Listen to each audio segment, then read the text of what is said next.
अशोक वानखेड़े जी, नितिन नितिन गडकरी के हाल के बयानों को किस संदर्भ में देखा जाना चाहिए? क्या इससे कांग्रेस पार्टी को खुश होना चाहिए, या इससे नितिन गडकरी भारतीय जनता पार्टी के लिए या खुद के लिए, अपने भविष्य के लिए कुछ नया कुछ करने की सोच रहे हैं? देखिए, नितिन गडकरी जब बोलते हैं तो मीडिया में तूफान तो आता है, मीडिया में तूफान मच जाता है, क्योंकि एक रूलिंग पार्टी का आदमी यदि किसी को अप्रिशिएट करे तो उसके कई मायने थे। मेरे नितिन गडकरी का यदि पूरा स्टेटमेंट आप पढ़े तो नितिन गडकरी उस वक्त की बात कर रहे हैं कि जब मनमोहन सिंह वित्त मंत्री थे और उन्होंने इकोनॉमी को खोल दिया था, और एक लिबरल इकोनॉमी के चलते जो महाराष्ट्र गवर्नमेंट के पास तब पैसा नहीं था, और वो रोड मंत्री थे महाराष्ट्र में, पीडब्ल्यूडी मिनिस्टर थे, तो उन्होंने कहा था कि पैसा बहुत इजीली अवेलेबल होता गया क्योंकि देश की इकोनॉमी खुल गई, हम नए नए इंस्ट्रूमेंट्स आ गए। इंस्ट्रूमेंट माने फाइनेंशियल इंस्ट्रूमेंट, जिसके तहत हम पैसा लेते गए। आज भी जितना अलॉटमेंट है नितिन गडकरी के मंत्रालय को, उसके कई गुना ज्यादा करोड़ों बना रहे हैं, क्योंकि वो स्टॉक मार्केट से भी पैसा उठा रहे हैं, वो बॉन्ड से भी पैसा उठा रहे हैं, वो विदेश से भी पैसा उठाते हैं, इंटरनेशनल एजेंसी से भी पैसा उठाते हैं। ये सारी बातें तब इसलिए तय हुई क्योंकि वित्त मंत्री होते हुए जो उन्होंने एक लिबरल इकोनॉमी का एक दर्शन करवाया, और उसके वजह से उन्होंने कहा कि एक मैं सफल मंत्री रहा, तो उनको धन्यवाद देना चाहिए। और मुझे लगता है कि जो देशपांडे जी नागपुर के ही है, गडकरी का यदि आप रिलेशन देखें इवन नागपुर के राजनीति में, तो सारे विरोधी उनके घर जाते, ये विरोधियों के घर जाते। ऐसा कोई विरोधी नहीं है, कांग्रेसी या शिवसेना या कोई ऐसा नेता नहीं है जो ये कहे कि गडकरी से मेरी दुश्मनी। मतलब ऐसे काम मैंने देखे कि जो लोग आउट ऑफ वे जाके बैठते हैं और बोलते कि यार नितिन भाई ये काम करना है, बोला यार तू आ गया तो चलिए लेकर ले काम। और वो खुद बोलते हैं, वो बोलते हैं कि जब मैं विपक्ष में था, जब मेरे को शुगर मिल चालू करनी थी तो लाइसेंस ही नहीं मिल रहा था, तो तब के जो मंत्री थे मैं उनके पास जाके बैठा तो उन्होंने आउट ऑफ वे जाके मेरा लाइसेंस करवाया। तो तब भी, और ये ऐसा नहीं जब वो मंत्री बने तो वो जाने के पहले वो शरद पवार के चरण छू के चले गए थे, तब भी बवाल हुआ था।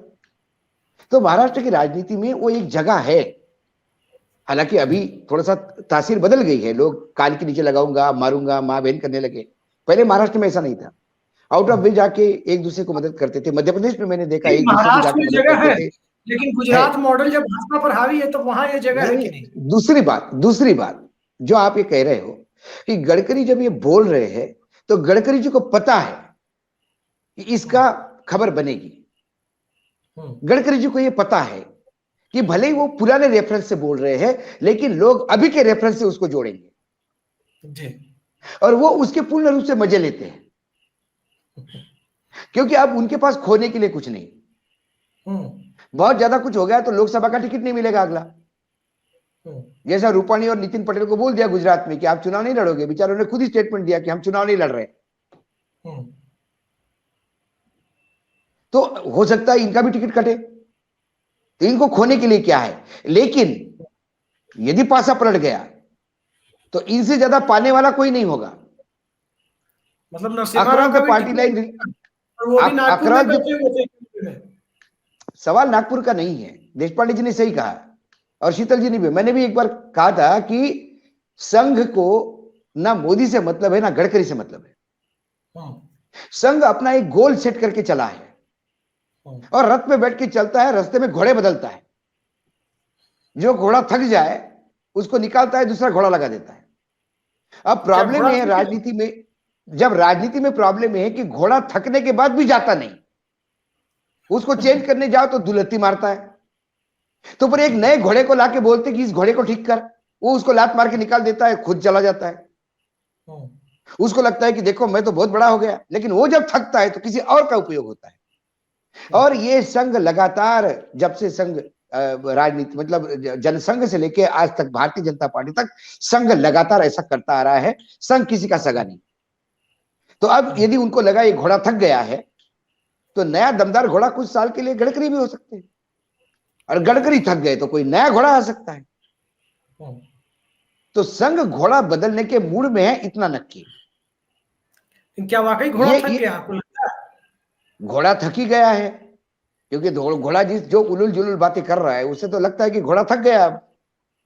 क्योंकि घोड़े का ब्रांड कहीं ना कहीं, घोड़े का ब्रांड इरोड हो गया है जी। संघ चालक ने भोपाल में ये बात जरूर कही थी कि सरकार अपने बलबूते पे आनी चाहिए। ये आयाराम गयाराम लोग पार्टी में आते हैं तो पार्टी का बेसिक कैरेक्टर रहेगा क्या, विचारधारा बनी रहेगी क्या जी। तो वर्तमान में नरेंद्र मोदी के लिए जो विजय पताका वो फहराते हैं हर जगह, एक गुजरात और यदि उत्तर प्रदेश छोड़ा तो ऐसा एक राज्य बताइए जहां उधार का सिंदूर नहीं है। आसाम में अपने बलबूते पे लेके आए सरकार, लेकिन देखिए कितने एमएलए कांग्रेस के, मुख्यमंत्री कांग्रेस का है वहां पे। वही उत्तराखंड में है।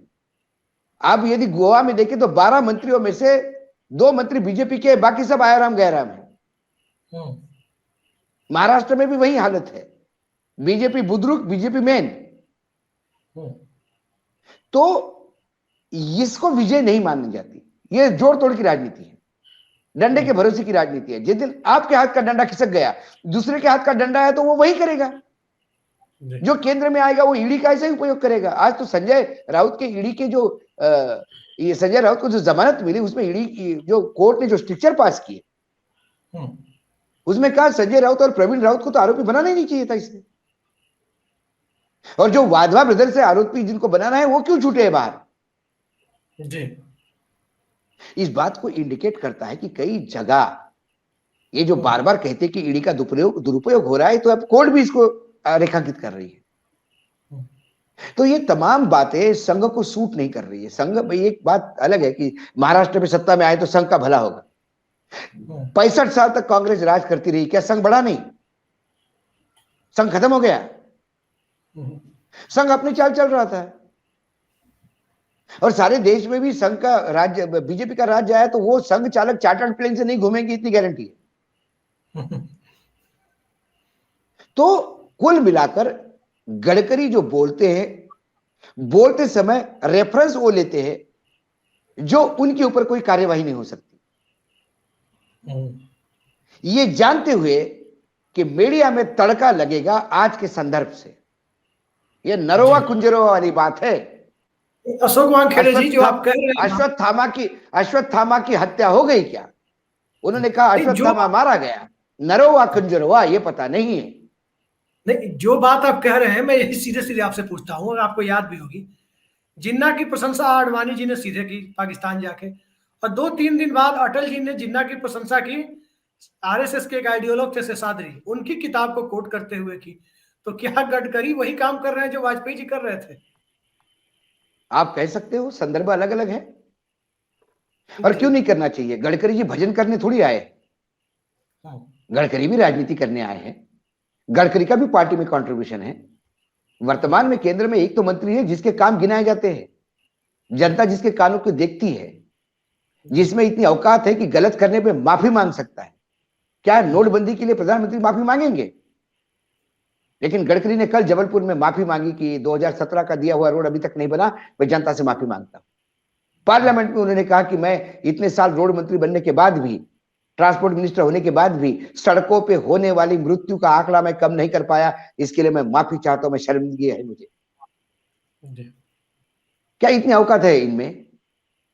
तो गडकरी भी अपने गेम करेंगे, और गडकरी अकेले नहीं है, यह गडकरी अच्छी तरह से जानते हैं। ये बांध को सिर्फ लीक होना है, उसके बाद जो पानी बाहर बहेगा प्रकोप के साथ, दीवार ध्वस्त हो जाएगी।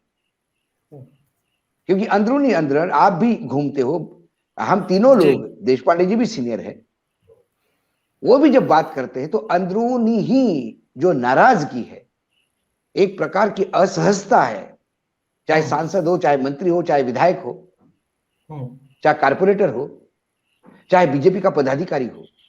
बढ़ती महंगाई, बेरोजगारी, ये जो रोज तमाशे हो रहे हैं, इससे कहीं ना कहीं इसका जवाबदेही नहीं बनती उनको। वो जवाब देने का प्रयास करते हैं, लेकिन ऑफ द रिकॉर्ड बोलते हैं, बोले यार गड़बड़ तो हो रही है, अब क्या करें बताओ, हमको पार्टी की लाइन तो लेनी पड़ती ना। तो ये तमाम जो जगह है, ये जो ट्रिगर पॉइंट है, इसको चिंगारी कौन लगाएगा? Who will bell the cat?